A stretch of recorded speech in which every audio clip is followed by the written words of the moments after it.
What if I told you that procrastination doesn't exist? And that by understanding this, you can eliminate the pattern of putting things off once and for all for yourself, your clients, and your team. Hi, I'm John Ryan, and I've been in training development for almost 30 years as a speaker and a coach. And I know what you might be thinking because I hear this from clients quite often. They say, "That's ridiculous. I procrastinate all the time." But those are actually two different things. And by understanding this, you have an opportunity to banish procrastination forever. The word procrastination is a label for a pattern, for a set of behaviors. And that set of behaviors is different for different people. So we can't even agree on what procrastination is. In fact, we could go as far as to say is that it doesn't actually exist on a physical level, only an abstract one. So what it is when we refer to procrastination is a shorthand form to describe the behaviors of procrastinating. And that distinction makes all the difference. And what happens is when we hear it like a thing, like an object, we give it a power. When we treat it like a behavior, then we have choices. So we can choose. We can choose to do it or not do it. And don't worry, I'm not talking about willpower here. What we are going to do though is take a look at the 6 primary reasons of why we procrastinate and then figure out what to do about it. So the first thing we want to do is identify what are the 6 primary reasons that we procrastinate, and then it'll become really clear on what we do to solve that problem. So if you find you or someone else that you're working with procrastinating, what we really want to do is identify which one of these 6 characteristics are the problem for this individual. And we want to essentially find the gap, either internally or externally. And the internal gaps are on the left-hand side of the screen in the orange, and the external gaps are the ones that are on the right with the green. So let's go and dive in with our first one, which is knowledge, skills, and abilities. So if you find yourself procrastinating or someone you're working with, first check and see, do they have the knowledge, the skills, and or the ability to do the task about which that they're putting off. This is one that I struggle with all the time. This is a very common one for me. If I ever find myself putting things off, quite often I know there's a gap in my knowledge, but I don't even know where to go. So I start with, where do I even start to get information on this topic? Who do I need to talk to? What resource do I need to buy? And I start on a hunt. That gets me in a positive direction. As an example of this, let's imagine you're working with someone and they want to build a website, but for some reason they keep putting it off. And they know how to build websites. They've done it many, many times before, but for some reason they're not pulling the trigger. They're not making it happen. Well, perhaps there's a gap in knowledge. Maybe they don't know what they want to put on this website.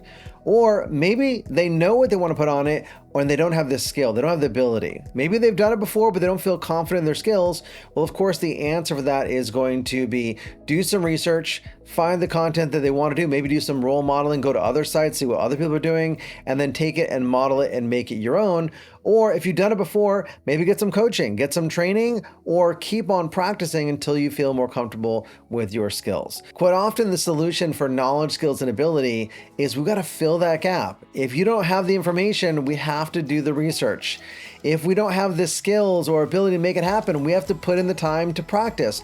Or better yet, if we don't have the time or we're unwilling to make the time, find someone who can by outsourcing the project altogether. Because this one really makes sense. If you don't have the knowledge in what to do, if you don't know how to do it, of course you're going to be procrastinating, because how can you move forward otherwise? In addition to knowledge, skills, and ability, we also want to check and make sure the person we're working with, whether it's ourselves or someone else, is do they have clarity? In fact, there's 3 levels of clarity that we're looking for. And if we don't have clarity in all 3 of these, it's quite possible that we could get stuck and start the pattern of procrastinating. The first one that we want to have is a clarity of outcome. Where do you want to go? This is what I consider the primary question. What do you want? If we don't know what we want, if we can't answer the primary question, then we really can't make any decisions and we can't make any progress. So once we get clarity of outcome, the next thing is clarity of action. I know where I want to go. I want to go to point B. How do I get there? What's the first step I need to take to make that happen? And the third thing to really kick it in overdrive is we need clarity of purpose. So I know what I want, I know how to get there, but let me make sure I'm connected to why I want to get there.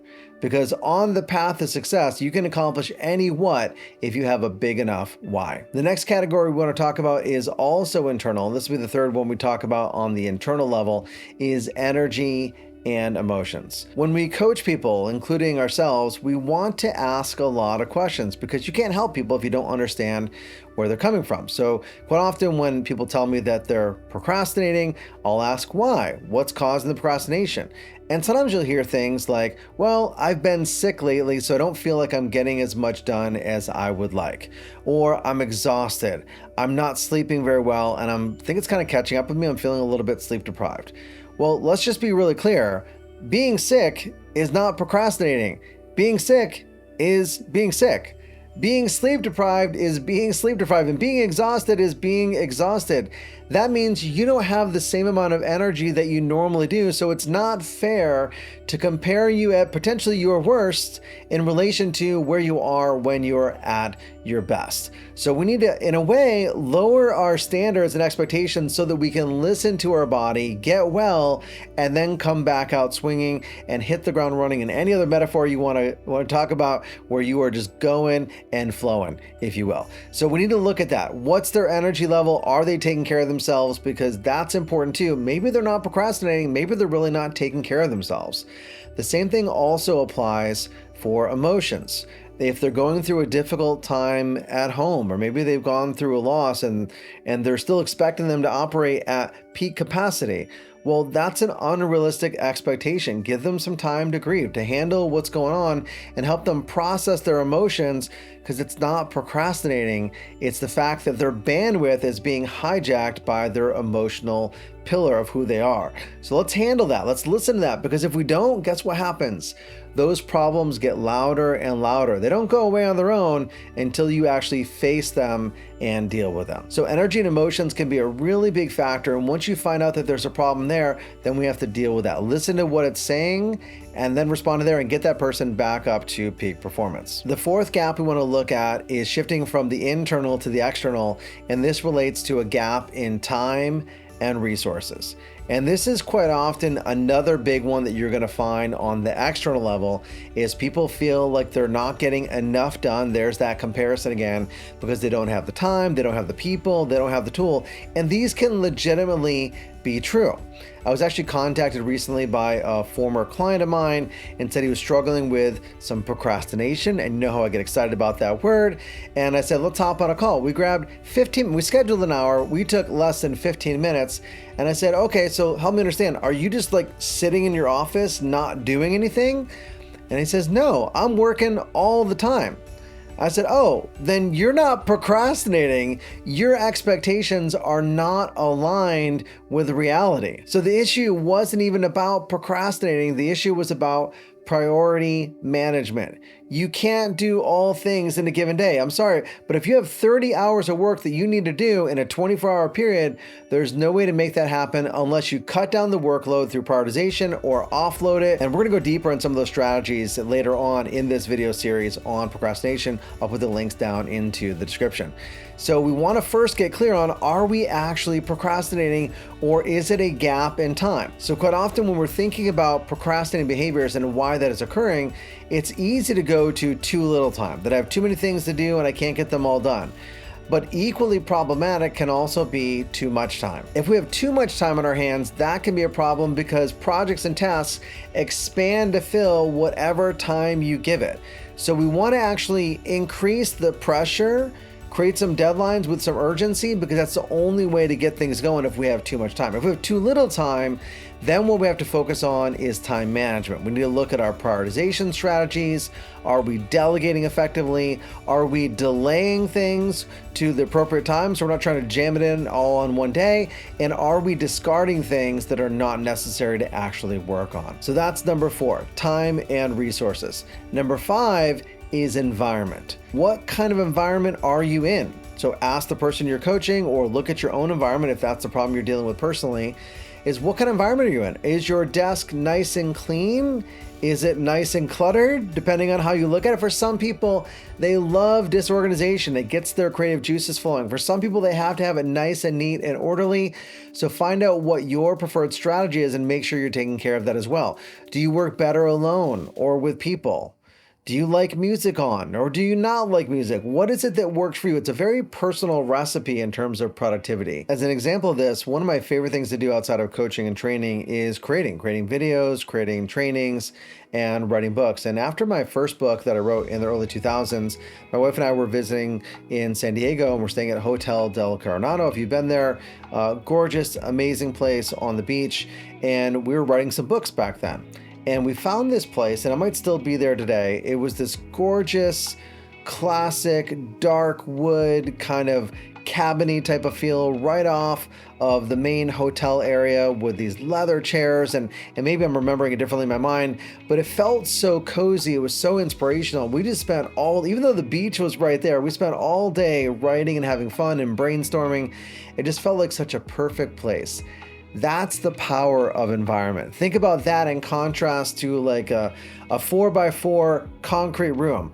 Probably not the same experience, probably not the same energy that we're looking for. So take a look around you. Are you surrounding yourself by things that are giving you energy or taking energy away? Are they giving you the ability to focus, or are they causing distraction? So turn off the cell phone, turn off notifications, turn off the emails, shut all the interruptions you can down to make sure that you can stay focused and protect yourself from an energetic perspective. That might also mean setting boundaries, both in your calendar in terms of doing block time, as well as IRL, in real life, setting boundaries saying, hey, from this time to this time, I'm gonna be working on this project, and you can set aside some time for this project, because when you're doing that, you're actually honoring yourself and the things that are important to you as well. And finally, the last thing that we wanna look at on the external world is accountability.